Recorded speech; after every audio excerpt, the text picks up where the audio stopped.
Retour en France, comment inciter les citoyens à recycler le plastique?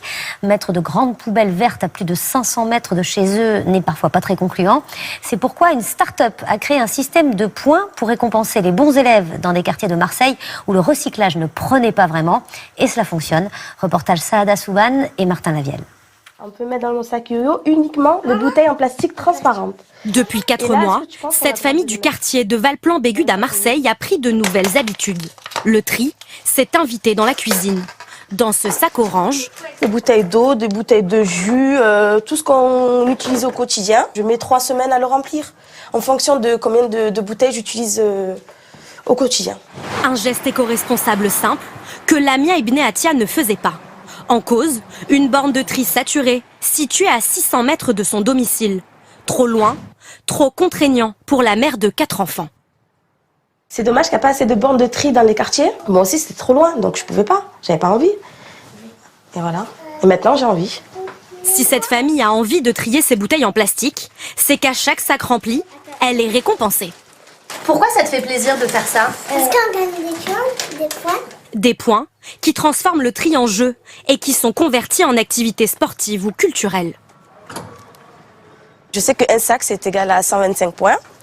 Et je sais qu'une place de cinéma, parce que ça intéresse mes enfants, c'est égal à 500 points. Donc là, on est en train d'économiser pour une place de cinéma pour mon fils.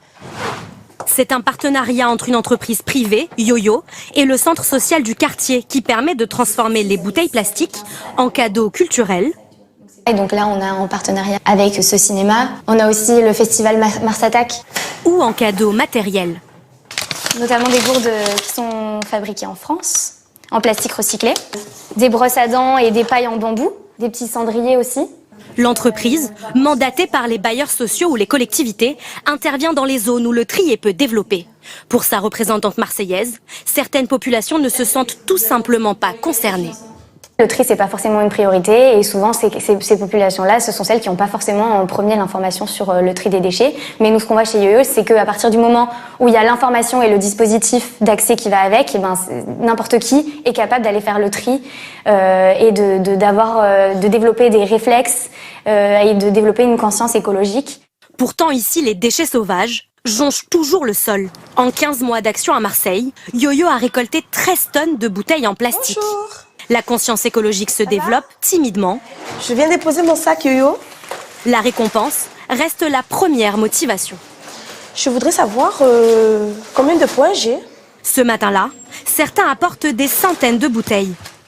En 4 mois, 65 familles du quartier se sont converties au tri.